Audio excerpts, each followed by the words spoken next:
바울은 제3차 선교일 때 에베소에 가서 약 3년 동안 복음을 전했습니다. 그랬더니 소아시아에 사는 사람들은 유대인이나 헬라인이나 할 것 없이 모두 주의 말씀을 듣게 되었습니다. 바울이 전한 복음 때문에 에베소에 큰 소란이 일어나자 바울은 에베소를 떠났습니다. 그는 마게도니아와 헬라를 다니다가 예루살렘에 올라가기로 작정했습니다. 마게도니아와 아가야 성도들이 예루살렘 교회 가난한 성도들을 돕기 위해서 모금한 구제 헌금을 예루살렘 교회에 전달하기 위해서입니다. 바울은 될 수 있는 대로 오순절 안에 예루살렘에 도착하기 위해서 서둘렀습니다. 그래서 아시아에서 시간을 보내지 않으려고 에베소에 들리지 않고 지나가려고 했습니다. 하지만 3년 동안이나 말씀을 가르쳤던 정든 성도들을 그냥 지나치려니 그의 마음이 편찮았습니다. 바울은 밀레도에서 급히 사람을 에베소로 보내 에베소 장로들을 불러오게 했습니다. 장로들이 오자 바울은 그들에게 고별 설교를 했습니다. 오늘 본문은 바울이 에베소 장로들에게 행한 고별 설교입니다. 바울의 고별 설교에서 우리는 사명자의 삶은 어떠해야 하는지를 배울 수 있습니다. 우리 모두는 다 주 예수님께 사명을 받았습니다. 부활하신 예수님은 하늘로 올라가시기 직전에 우리 모두에게 전도의 사명을 맡기셨습니다. 너희는 가서 모든 민족을 제자로 삼아 아버지와 아들과 성령의 이름으로 세례를 베풀고 내가 너에게 분부한 모든 것을 가르쳐 지키게 하라. 볼지어다 내가 세상 끝날까지 너희와 항상 함께 있으리라. 너희는 온 천하에 다니며 만민에게 복음을 전파하라.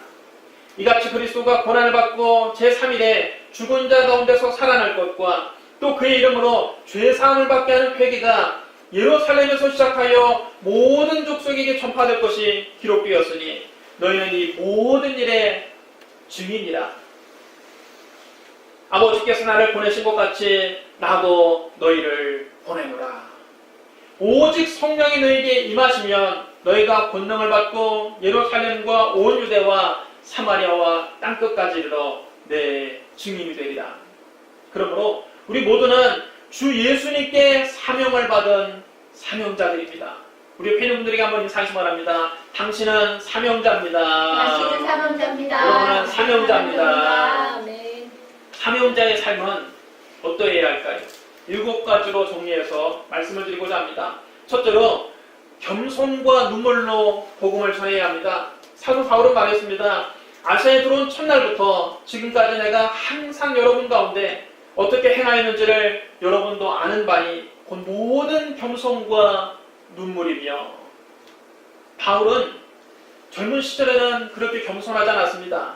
그는 사울이라는 이름으로 널리 알려진 엘리트였습니다. 그는 스토아 철학의 중심지인 길리기아의 유명한 도시 다소에서 태어났습니다. 또 날 때부터 로마 시민권을 갖고 있었습니다. 당시 로마 시민권은 아무나 얻을 수 있는 것이 아니었습니다. 상당한 사회적 신분을 갖춘 유대인들에게만 주어지는 특권이었습니다. 이로 보건대 바울의 집안은 다소에서 상당한 재력과 명성을 가진 가문이었던 것을 알 수 있습니다. 그는 헬레니즘 문화권에서 태어나고 자라서 헬라어를 유창하게 구사하는 유대인이었습니다. 그럼에도 불구하고 그는 엄격한 유대교 관습에 따라 난지 8일 만에 할례를 받고 이스라엘 초대왕 사울을 배출한 베냐민 지파 사람이요 히브리인 중에 히브리인이요 율법을 지키는데 가장 엄격한 바리새인이었습니다. 그는 당시 가장 유명했던 힐레락파의 거두 가말리엘 문화에서 엄한 율법 교육을 받았습니다. 그는 또 같은 나이 또래 그 어떤 유대인들보다 유대교를 더욱 신봉하고 조상들의 전통을 지키는데도 누구 못지않게 앞장섰습니다. 이런 열심을 인정받아서 그는 젊은 나이에 이미 사내들인 공회에서 투표권을 행사하는 공회의원의 지위에 올랐습니다. 그는 유대 사회에서 장래가 촉망되는 엘리트 중에 엘리트였습니다. 그 시절 그의 눈에 예수님을 믿고 따르는 무리들은 율법을 파괴하는 이단들로 보였습니다. 율법에는 나무에 달린 자는 하나님께 저주를 받았다고 기록되어 있습니다. 그는 이 율법에 비춰볼 때 나무 십자가 달려 죽은 예수는 하나님께 저주를 받아 죽은 자임이 틀림없다고 생각했습니다. 그런데 일부 유대인들이 그 예수를 하나님의 아들로 믿는 것입니다. 그 예수가 메시아라고 믿고 따르는 것입니다. 그런 이것을 도저히 용납할 수 없는 행위로 여겼습니다. 율법에 대한 모독으로 여겼습니다. 그래서 그런 예수님을 믿고 따르는 그리스도인들을 무섭게 박해했습니다. 스데반 집사가 돌에 맞아 순교할 때 바울은 그 현장을 지켰습니다. 그는 예수 믿는 사람들의 갓집에 들어가서 남녀를 무자비하게 끌어다가 옥에 넘겼습니다. 또 회당에서 그들을 때렸고 심지어는 그들을 죽이기까지 했습니다. 그는 나사렛 예수 이름을 대적하는 일이라면 마땅히 발벗고 나서야 된다고 생각했습니다. 그는 예루살렘에 있는 그리스도인들을 처벌하는 것만으로는 부족하다고 느꼈습니다. 그래서 다메섹에 있는 그리스도인들까지 잡으러 갔습니다. 그가 다메섹에 가까이 이르렀을 때입니다. 갑자기 하늘로부터 햇빛보다 더 밝은 빛이 나와서 그를 둘러 비추었습니다. 너무 밝은 빛이 비치자 그만 그는 눈을 뜨지 못하고 그 자리에 고꾸라졌습니다. 그때 하늘에서 주님의 음성이 들립니다. 사울아 사울아 네가 어찌하여 나를 박해하느냐. 주여 유신이니까 나는 네가 박해하는 예수라. 바울은 이 음성을 듣고 큰 충격을 받았습니다. 그는 지금까지 예수님은 하나님께 저주를 받아 십자가에 달려 죽은 죄수인 줄만 알았습니다. 그를 따르는 모든 무리들도 다 율법을 모독하는 죄인들인 줄 알고 열심히 잡아들였습니다. 그런데 알고 보니 자기가 죄인임이, 그가 저주받아 십자가에서 죽었다고 믿고 있던 예수가 그리스도인들의 말처럼 정말로 부활하셔서 살아계신 겁니다. 그는 부활하신 예수님의 생생한 음성을 들었습니다. 바울이 다메섹으로 가는 길에서 고꾸라질 때 그의 교만이 산산조각 났습니다. 부활하신 예수님을 만난 후부터 그는 겸손해졌습니다. 그때부터 바울은 죄인 중에 내가 괴순이라고 자기 자신을 낮췄습니다. 그리고 성도들에게도 항상 겸손한 마음으로 서로를 섬기라고 가르쳤습니다. 아무 일이든지 다툼이나 허용으로 하지 말고 오직 겸손한 마음으로 각각 자기보다 남을 낮게 여기고 각각 자기 일을 돌볼 뿐더러 또한 각각 다른 사람들의 일을 돌보아 나의 기쁨을 충만하게 하라. 다른 사람을 나보다 낫다고 여기라는 것입니다. 이전까지 사도 바울은 자기가 잘난 줄로 생각했습니다. 사람들을 내려다보았습니다. 그런데 예수 믿고 부활하신 예수를 만나고 난 다음 그의 교만은 깨어지고 그는 남을 나보다 낫게 여기는 겸손한 사람이 된 것입니다. 바울은 십자가에서 죽으시고 부활하신 예수님에게서 겸손을 배웠습니다. 바울은 말합니다. 너희 안에 이 마음을 품으라. 곧 그리스도 예수의 마음이니 그는 근본 하나님의 본체시나 하나님과 동등됨을 취할 것으로 여기지 아니하시고 오히려 자기를 비워 종의 형체를 가지사 사람들과 같이 되셨고 사람의 모양으로 나타나사 자기를 낮추시고 죽기까지 복종하셨으니 그 십자가에 죽으시니라. 이러므로 하나님이 그를 지극히 높여 모든 이름 위에 뛰어난 이름을 주사 하늘에 있는 자들과 땅에 있는 자들과 땅 아래에 있는 자들로 모든 무릎을 예수 이름에 꿇게 하시고 모든 입으로 예수 그리스도를 주라 시인하여 하나님 아버지께 영광을 돌리게 하셨느니라. 또 사도 바울은 눈물로 복음을 전했습니다. 사도행전 20장 31절에서 바울은 에베소 장로들에게 이렇게 말합니다. 그러므로 여러분이 읽기에 내가 3년이나 밤낮 쉬지 않고 눈물로 각 사람을 훈계하던 것을 기억하라. 바울은 종종 눈물을 흘리면서 복음을 전했습니다. 바울이 마음이 약해서 눈물을 흘린 것이 아닙니다. 성도들을 진심으로 사랑해서 눈물을 흘렸습니다. 죄를 짓고 근심하게 하는 성도들 때문에 눈물을 흘렸습니다. 고린도후서 2장 4절에서 바울은 이렇게 썼습니다. 내가 마음에 큰 눌림과 걱정이 있어 많은 눈물로 너희에게 썼노니 이는 너희로 근심하게 하려 한 것이 아니요 오직 내가 너희를 향하여 넘치는 사랑이 있음을 너희로 알게 하려 함이라. 사랑하니까 눈물이 나는 겁니다. 빌립보서 3장 18절에서도 바울은 십자가의 원수로 행하는 사람들 때문에 눈물을 흘리며 그들에게 엄중히 경고했습니다. 내가 여러 번 너희에게 말하였거니와 이제도 눈물을 흘리며 말하노니 여러 사람들이 그리스도의 십자가의 원수로 행하느니라. 예수를 믿는다고 하면서도 하나님 말씀대로 살지 않고 방탕하고 음란하게 사는 그들 때문에 바울은 눈물을 흘리며 엄중히 그들에게 경고한 것입니다. 예수님께서도 새끼 나귀를 타고 예루살렘 성에 입성하실 때 장차 돌 하나도 돌 위에 남지 않고 처참하게 파괴될 그 예루살렘 성을 바라보시며 슬피 우셨습니다. 여러분, 이렇게 사랑할 때 눈물이 나는 것입니다. 사랑하는 사람을 생각하면 눈물이 납니다. 사랑하는 내 자식이 잘못 행동하고 있을 때 우리는 내 가슴을 치면서 울게 됩니다. 이 마음을 가지고 복음을 전하라는 것입니다. 예수님처럼, 사도 바울처럼 겸손과 눈물로 복음을 전하시기를 주님의 이름으로 축원합니다. 둘째로, 시험을 참고 복음을 전해야 합니다. 사도 바울은 말했습니다. 유대인의 간계로 말미암아 당한 시험을 참고 주를 섬긴 것과. 바울은 가는 곳마다 유대인들에게 심한 박해를 받았습니다. 바울이 다메섹에 있는 회당에서 예수가 하나님의 아들이시요 그리스도라고 증언하자 유대인들이 그를 죽이려고 밤낮으로 성문을 지켰습니다. 제자들이 밤에 바울을 방줄에 담아 성 밖으로 달아내려줘서 겨우 목숨을 건질 수 있었습니다. 바울이 예루살렘에 갔더니 거기서도 유대인들이 그를 죽이려고 음모를 꾸몄습니다. 믿는 형제들이 그것을 눈치채고 바울을 가이사랴로 데리고 가서 다소로 보냈습니다. 비시디아 안디옥에서도 바울이 예수 그리스도를 전하자 유대인들이 경건한 귀부인들과 그 도시의 유지들을 선동해서 바울을 박해하고 그 지역에서 내쫓았습니다. 이고니온에서도 이방인들과 유대인들이 그 관리관과 함께 바울을 모욕하고 돌로 쳐 죽이려고 했습니다. 루스드라에서는 비시디아 안디옥과 이고니온에서 온 유대인들이 군중들을 선동해서 실제 바울을 돌로 치고 그가 죽은 줄 알고 그를 성 밖에 내다 버리기까지 했습니다.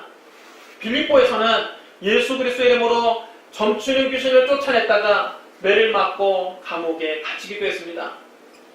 데살로니가에서도 예수가 곧 그리스도라고 전하자 유대인들이 깡패들까지 동원해서 바울을 잡으려고 야손의 집을 습격했습니다. 데살로니가의 유대인들은 바울이 베레아에서도 하나님 말씀을 전한다는 말을 듣고 그곳까지 와서 군중들을 선동하고 소란을 피웠습니다. 그리스에서도 헬라에서도 바울이 석 달 동안 거기 머물러 있다가 배를 타고 수리아로 가려고 했는데 거기 있는 유대인들이 그를 해칠 음모를 꾸미고 있었습니다. 그래서 바울은 할 수 없이 마게도냐를 거쳐 멀리 돌아갈 수밖에 없었습니다. 이렇게 늘 심한 박해를 받았지만 바울은 복음 전도를 포기하지 않았습니다. 그는 시험을 참고 주님을 섬겼습니다. 우리가 이 죄 많은 세상에서 복음을 전할 때 세상이 우리를 가만히 내버려두지 않습니다. 수단과 방법을 가리지 않고 복음 전파를 방해합니다.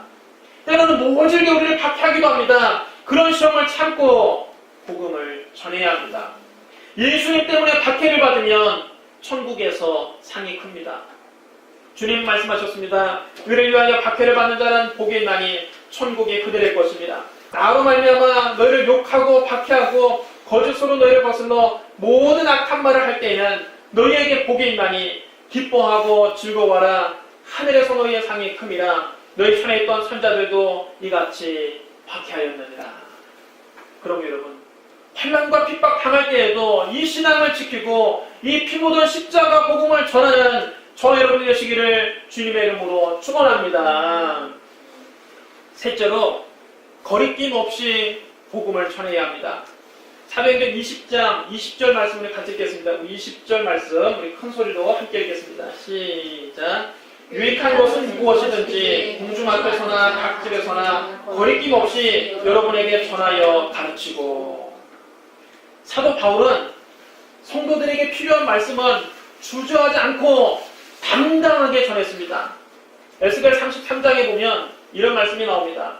여호와의 말씀이 내게 임하여 이르시되 인자야 너는 내 민족으로 말하여 이르라. 가령 내가 칼을 한 땅에 임하게 한다 하자 그 땅 백성이 자기들 가운데 하나를 택하여 파수꾼을 삼은 그 사람이 그 땅에 칼이 임함을 보고 나팔을 불어 백성에게 경고하되 그들이 나팔 소리를 듣고도 정신 차리지 아니하므로 그 임하는 칼에 제거를 당하면 그 피가 자기의 머리로 돌아갈 것이라. 그가 경고를 받았던들 자기의 생명을 보존하였을 것이나 나팔소리를 듣고도 경고를 받지 아니하였으니 그 피가 자기에게로 돌아가리라.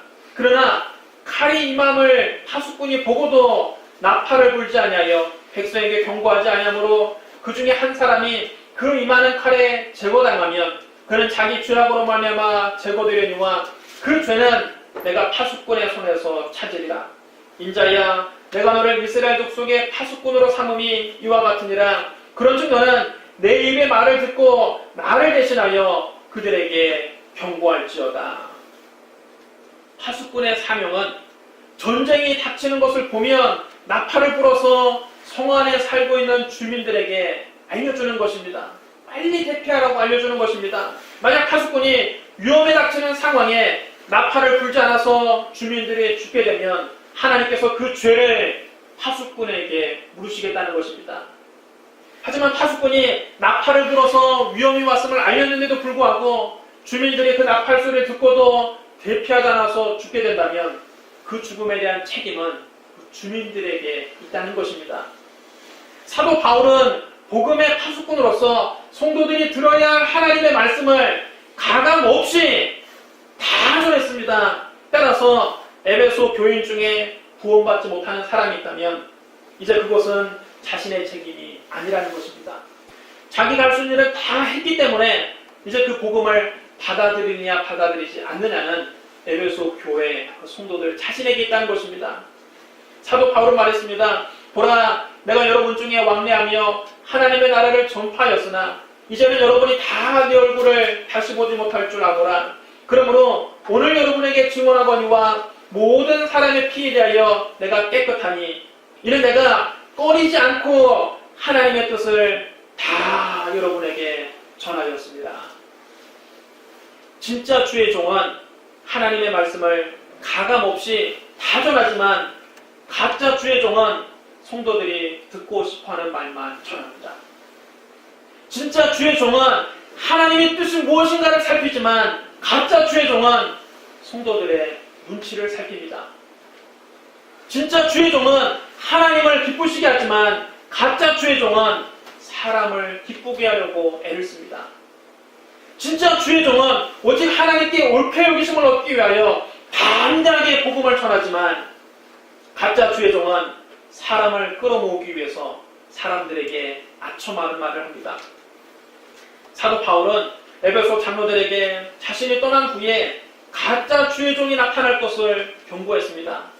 여러분은 자기를 위하여 또는 온 양떼를 위하여 삼가라. 성령이 그들 가운데 여러분을 감독자로 삼고 하나님이 자기 피로 사신 교회를 보살피게 하셨느니라. 내가 떠난 후에 사나운 이리가 여러분에게 들어와서 그 양떼를 아끼지 아니하며 또한 여러분 중에서도 제자를 끊어 자기를 따르게 하려고 어그러진 말을 하는 사람들이 일어날 줄을 내가 아노라. 가짜 주의 종이 나타나서 성도들이 자기를 따르게 하기 위해서 잘못된 가르침, 귀에 달콤한 가르침, 듣기 좋은 말만 전할 것을 조심하라는 것입니다. 달콤한 음식이 건강에는 좋지 않습니다. 좋은 약은 입에 쓴 법입니다. 여러분의 귀를 즐겁게 하는 설교가 영혼의 건강에는 좋지 않습니다. 여러분의 귀에 거슬리는 쓴소리가 여러분의 영혼에는 좋은 약이 되는 것입니다. 데살로니가전서 2장 3절 5절에서 사도 바울은 말했습니다. 우리의 권면은 간사함이나 부정에서 난 것이 아니요 속임수라는 것도 아니라 오직 하나님께 옳게 여기심을 입어 복음을 위탁받았으니 우리가 이와 같이 말하면 사람을 기쁘게 하려 함이 아니요 오직 우리 마음을 감찰하시는 하나님을 기쁘시게 하려 합니다. 너희도 알거니와 우리가 아무 때에도 아첨하는 말이나 탐심의 칼을 쓰지 아니한 것을 하나님이 증언하시느니라. 그러므로 여러분, 사람의 인기를 얻기 위해서 달콤한 말로 아첨하는 설교자를 경계하십시오.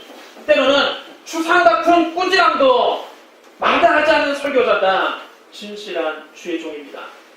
여러분의 귀에 쓴 설교도 하나님의 말씀이라면 아멘하고 받아들일 수 있는 성숙한 그리스도인이 되시기를 주님의 이름으로 축원합니다. 넷째로 회개하고 예수 그리스도를 믿으라고 전해야 합니다. 사도행전 20장 21절 말씀 우리 같이 읽겠습니다. 21절 우리 큰 소리로 함께 읽겠습니다. 시작. 유대인과 헬라인들에게 하나님께 대한 회개와 우리 주 예수 그리스도께 대한 믿음을 증언한 것이다. 복음의 내용은 하나님께 대한 회개와 예수 그리스도께 대한 믿음입니다.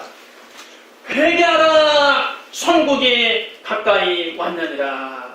이것이 예수님의 첫 번째 메시지였습니다. 아버지를 멀리 떠난 탕자가 아버지께로 돌아오는 것이 진정한 회개입니다. 하나님을 멀리 떠난 죄인이 하나님 아버지께로 돌아오는 것이 회개입니다. 삶의 방향 전환이 있어야 진정한 회개입니다. 세상으로 향하는 발을 돌이켜 교회로 돌아오시기 바랍니다. 죄의 습관을 단호히 끊고 하나님 품으로 돌아오시기를 주님의 이름으로 축원합니다. 사도 바울은 가는 곳마다 예수가 곧 그리스도라고 선포했습니다. 바울의 설교는 굉장히 단순했습니다. 다른 것이 없었습니다. 오직 예수 그리스도를 전했습니다. 사도 바울의 설교는 기승전 예수 그리스도입니다. 구약 성경에 어떤 말씀을 가지고 설교를 하든 결론은 항상 예수 그리스도였습니다. 그는 입만 열면 예수님께서 십자가에서 죽으셨고 하나님께서 그를 다시 살리셨다고 증언했습니다. 그리고 바로 이 예수님이 그리스도라고 선포했습니다. 이 예수 그리스도를 믿어야 구원받습니다. 구원받는 다른 길은 없습니다. 바울과 신라가 빌립보에서 복음을 전하다가 매를 맞고 감옥에 갇혔습니다. 하지만 그들은 감옥 안에서도 찬송을 불렀습니다. 그러자 큰 지진이 일어나서 옥터가 흔들리고 문이 다 열리고 모든 사람의 매인 것이 다 풀렸습니다. 간수가 잠을 자고 있다가 큰 지진이 나는 것을 보고 놀라서 깼습니다. 그는 옥문이 다 활짝 열리는 것을 보고는 얼굴이 하얗게 질렸습니다. 로마 법률상 죄수를 놓친 경우 그 죄수를 지키던 간수가 그 죄수의 형벌을 대신 받아야 합니다. 사형수를 놓쳤다면 그 간수는 사형을 당해야 하는 것입니다. 옥문이 다 열린 것을 보고 간수는 죄수들이 다 도망간 줄 알았습니다. 그는 겁이 덜컥 났습니다. 그래서 칼을 빼어서 자결하려고 했는데 그 순간 바울이 큰 소리를 외쳤습니다. 네 몸을 상하게 하지 말라. 우리가 다 여기 있노라. 간수는 바울과 신라에게 달려와서 그 앞에 엎드렸습니다. 그리고 그들에게 진지하게 물었습니다. 선생들이여, 내가 어떻게 하여야 구원을 받으리이까? 그때 바울은 확신 있게 대답했습니다. 주 예수를 믿으라. 그리하면 너와 내 집이 구원을 받으리라. 여러분 따라해주셔야 합니다. 주 예수를 믿으라. 주 예수를 믿으라. 주 예수를 믿으라. 주 예수를 믿으라. 우리의 모든 죄를 짊어지고 우리 대신 십자가에서 피 흘려 죽으시고 3일 만에 부활하신 주 예수를 믿어야 구원받을 수 있습니다. 우리 주 예수 그리스도를 믿는 것 외에 구원받는 다른 길은 없습니다. 그러므로 주 예수를 믿고 여러분과 여러분 가족 모두가 구원받게 되시기를 주님의 이름으로 축원합니다. 네. 다섯째로 생명을 아끼지 않고 복음을 전해야 합니다. 사도 바울은 에베소 장로들에게 말했습니다. 보라, 이제 나는 성령에 매여 예루살렘으로 가는데 거기서 무슨 일을 당하는지 알지 못하노라. 오직 성령이 각성해서 내게 증언하여 결박과 환난이 나를 기다린다 하시나 내가 달려갈 길과 주 예수께 받은 사명 곧 하나님의 은혜의 복음을 증언하는 일을 마치려 하면 나의 생명조차 조금도 귀한 것으로 여기지 아니하노라. 바울은 이제 예루살렘으로 가면 유대인들이 자기를 가만 놔두지 않을 것을 알고 있었습니다. 투옥과 환난이 자기를 기다리고 있는 것을 알고 있었습니다. 그것을 본연히 알면서도 바울은 예루살렘에 가겠다는 것입니다. 바울의 관심은 자기의 생명을 보존하는 것이 아닙니다. 바울의 가장 큰 관심은 주 예수께 받은 사명을 완수하는 겁니다. 복음을 전할 수만 있다면, 한 영혼이라도 구원할 수 있다면 그는 목숨이 아깝지 않다고 생각했습니다. 바울은 환상 중에 셋째 하늘에 올라갔다 온 적이 있습니다. 그는 그때 자기가 몸 안에 있었는지 몸 밖에 있었는지 모를 정도로 생생한 체험을 했습니다. 그는 낙원으로 이끌려가서 말로 표현할 수 없는 말을 들었습니다. 천국을 체험한 바울은 그때부터 죽음이 두렵지 않았습니다. 천국이 확실히 있다고 믿는 사람은 죽음을 두려워하지 않습니다. 목숨을 걸고 복음을 전합니다. 순교를 각오하고 복음을 전합니다. 사도 바울처럼 생명을 걸고 복음을 전할 수 있는 저와 여러분이 되시기를 주님의 이름으로 축원합니다. 여섯째로 하나님의 말씀에 의지해서 복음을 전해야 합니다. 우리 사도행전 20장 32절 말씀을 같이 읽겠습니다. 32절 우리 큰 소리로 함께 읽겠습니다. 지금 내가 여러분을 주와 및 그 은혜의 말씀에 부탁하노니 그 말씀이 여러분을 능히 든든히 세우사 거룩하게 하심을 입은 모든 자 가운데 기업이 있게 하시리라.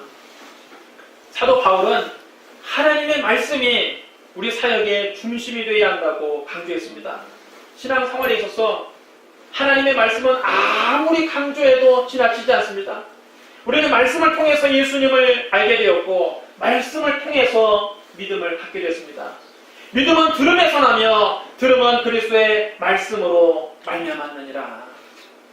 하나님의 말씀은 단순한 지식이 아니라 우리의 영과 혼과 육과 삶을 변화시키는 위대한 능력입니다. 하나님의 말씀은 살아있고 활력이 있어 좌우의 날선 어떤 것보다 예리하여 혼과 영과 및 관절과 골수를 찔러 쪼개기까지 하며 또 마음의 생각과 뜻을 판단하나니. 하나님께서는 말씀으로 천지를 창조하셨습니다. 태초에 말씀이 계시니라. 이 말씀이 하나님과 함께 계셨으니 이 말씀은 곧 하나님이시니라. 그가 태초에 하나님과 함께 계셨고 만물이 그로 말미암아 지은 바 되었으니 지은 것이 하나도 그가 없이는 된 것이 없느니라. 하나님께서는 또 말씀으로 우리의 질병을 고치시고 말씀으로 우리를 인생의 위기 가운데서 건져주십니다. 시편 107편 19절로 20절입니다. 그들이 그들의 고통 때문에 여호와께 부르짖음에 그가 그들의 고통에서 그들을 구원하시되 그가 그의 말씀을 보내어 그들을 고치시고 위험한 지경에서 건지시는도다. 여러분 한번 따라하셔야 합니다. 그가 그의 말씀을 보내어 그가 그의 말씀을 보내어 그들을 고치시고 그들을 고치시고 위험한 지경에서 건지시는도다. 위험한 지경에서 건지시는도다. 우리가 병들었을 때 하나님께 간절히 기도하면 하나님 우리를 고치시기 전에 먼저 말씀을 보내주십니다. 우리가 위험한 지경에서 하나님께 간절히 기도하면 하나님은 말씀을 보내서 우리를 위로하시고 그 위험한 지경에서 우리를 건져주신다는 겁니다. 마지막 때 하나님께서는 말씀으로 세상을 심판하십니다. 요한계시록 19장 11절로 16절입니다. 또 내가 하늘이 열린 것을 보니 보라 백마와 그것을 탄 자가 있으니 그 이름은 충신과 진실이라. 그가 공의로 심판하며 싸우더라. 그 눈은 불꽃 같고 그 머리에는 많은 관들이 있고 또 이름 쓴 것 하나가 있으니 자기밖에 아는 자가 없고 또 그가 피 뿌린 옷을 입었는데 그 이름은 하나님의 말씀이라 칭하더라. 하늘에 있는 군대들이 희고 깨끗한 세마포 옷을 입고 백마를 타고 그를 따르더라. 그 입에서 예리한 검이 나오니 그것으로 만국을 치겠고 신이 그들을 철장으로 다스리며 또 친히 하나님 곧 전능하신 이의 맹렬한 진노의 포도주 틀을 밟겠고 그 옷과 그 다리에 이름을 쓴 것이 있으니 만왕의 왕이요 만주의 주라 하였더라. 하나님의 말씀이 곧 예수 그리스도이십니다. 하나님의 말씀은 마귀의 관계를 능히 대적하는 성령의 검입니다. 하나님의 말씀이 성도를 든든히 세우는 겁니다. 성도의 능력은 오직 하나님의 말씀에 있습니다. 사도 바울이 위대한 복음 전도자가 된 것은 바로 하나님 말씀에 사로잡혔기 때문입니다. 그러므로 우리도 기쁠 때나 슬플 때나 건강할 때나 병들었을 때나 평안할 때나 고난당할 때나 오직 하나님의 말씀을 의지하게 되기를 주님의 이름으로 축원합니다. 끝으로 사심 없이 복음을 전해야 합니다. 사도 바울은 말했습니다. 내가 아무 은이나 금이나 의복을 탐하지 아니하였고 여러분이 아는 바와 같이 이 손으로 나와 내 동행들이 쓰는 것을 충당하여 범사에 여러분에게 모본을 보여준 바와 같이 수고하여 약한 사람들을 돕고 또 주 예수께서 친히 말씀하신 바 주는 것이 받는 것보다 복이 있다 하심을 기억하여야 할지니라. 바울은 먹고 살기 위해서 복음을 전하지 않았습니다. 생계의 수단으로 복음을 전하지 않았습니다. 그는 은이나 금이나 의복을 탐하지 않았습니다. 그는 성도들에게 해를 끼치지 않으려고 성도들에게 부담을 주지 않으려고 부단히 노력했습니다. 데살로니가전서 2장 9절에서 바울은 이렇게 말합니다. 형제들아, 우리의 수고와 애쓴 것을 너희가 기억하리니 너희 아무에게도 폐를 끼치지 아니하려고 밤낮으로 일하면서 너희에게 하나님의 복음을 전하였노라. 사도 바울은 목회자가 교회에서 사례들을 받을 권리가 있다고 분명하게 밝혔습니다. 또 바울도 여러 차례 교회 재정적 후원을 받은 적이 있습니다. 하지만 그것이 복음을 전하는 데 장애가 된다면 그 권리마저도 쓰지 않겠다고 했습니다. 누가 자기 비용으로 군복무를 하겠느냐? 누가 포도를 심고 그 열매를 먹지 않겠느냐? 누가 자기 양떼를 기르고 그 양떼의 젖을 먹지 않겠느냐? 내가 사람의 예대로 이것을 말하느냐? 율법도 이것을 말하지 아니하느냐?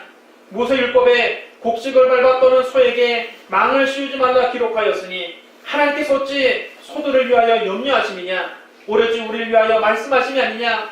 과연 우리를 위하여 기록된 것이니 밭가는 자는 소망을 가지고 갈며 곡식을 떠는 자는 함께 얻을 소망을 가지고 떠는 것이라. 우리가 너희에게 신령한 것을 뿌렸은즉 너희의 육적인 것을 거두기로 과하겠느냐? 다른 이도 너희에게 이런 권리를 가졌거든 하물며 우리 일까 보냐? 그러나 우리가 이 권리를 쓰지 아니하고 범사에 참는 것은 그리스도의 복음에 아무 장애가 없게 하려 함이로다. 성전의 일을 하는 이들은 성전에서 나는 것을 먹으며 제단에서 섬기는 이들은 제단과 함께 나눈 것을 너희가 알지 못하느냐? 이와 같이 주께서도 복음을 전하는 자들이 복음으로 말미암아 살리라 명하셨느니라. 그러나 내가 이것을 하나도 쓰지 아니하였고 또 이 말을 쓰는 것은 내게 이같이 해달라는 것이 아니라 차라리 내가 죽을지언정 누구든지 내 자랑하는 것을 헛된 대로 돌리지 못하게 하리라. 내가 복음을 전한다 할지라도 자랑할 것이 없으면 내가 부득불 할 일임이라. 만일 복음을 전하지 않으면 내게 화가 있을 것이로다. 내가 내 자유로 이것을 행하면 상을 얻으려니와 내가 자유로 아니한다 할지라도 나는 사명을 받았노라. 그런즉 내 상이 무엇이냐? 내가 복음을 전할 때에 값없이 전하고 복음으로 말미암아 내게 있는 권리를 다 쓰지 아니하는 이것이로다. 바울의 관심은 오직 복음이었습니다. 복음을 전하는데 방해가 된다면 자신이 마땅히 누릴 수 있는 권리마저 내려놓겠다는 것입니다. 이렇게 사심없이 복음을 전했을 때 초대교회에 놀라운 부흥의 역사가 일어났습니다. 복음을 위해서라면 재물을 포기할 수 있는 저와 여러분이 되시기를 주님의 이름으로 축원합니다. 사랑하는 성도 여러분, 사도 바울이 구별 설교를 마치고 나서 무릎을 꿇고 에베소 장로들과 함께 기도했습니다. 그러자 그들은 소리를 내어 울며 바울의 목을 끌어안고 입을 맞췄습니다. 다시는 바울의 얼굴을 보지 못할 것이라는 말 때문에 그들은 더욱 슬피 울면서 바울을 배까지 전송해 주었습니다. 그럼 참으로 가슴 뭉클한 장면입니다. 이것이 교회의 참 모습입니다. 목사와 장로가 서로 싸우는 것이 교회가 아니라 목사와 장로가 함께 말씀을 나누고 함께 무릎을 꿇고 기도하고 서로 얼싸안고 울고 서로 사랑하는 것이 바로 교회입니다. 목사는 성도들을 위해서 눈물로 기도하고 성도들은 목사를 존경하고 사랑하는 것이 진정한 교회입니다. 우리 아가페 교회가 이런 교회가 되기를 주님의 이름으로 축원합니다. 우리 기도하겠습니다. 사랑과 은혜가 풍성하신 하나님 아버지, 죄로 말미암아 영원히 죽을 수밖에 없는 우리를 예수님께서 십자가에서 몸버려 피 흘려 보내주신 은혜에 감사합니다. 우리가 주 예수님께 사명을 받았사오니 겸손과 눈물로 복음을 전하게 하여 주옵소서. 시험을 참고 주를 섬기게 하여 주옵소서. 사람의 눈치를 보지 않고 거리낌 없이 복음을 전하게 하여 주옵소서. 오직 예수 그리스도만 전하게 하여 주옵소서. 생명을 아끼지 않고 복음을 전하게 하옵소서. 오직 하나님 말씀만 의지하게 하여 주옵소서. 사심 없이 복음을 전하게 하여 주옵소서. 서로 사랑하는 교회가 되게 하여 주옵소서. 예수님 이름으로 감사하며 기도드리옵나이다. 아멘.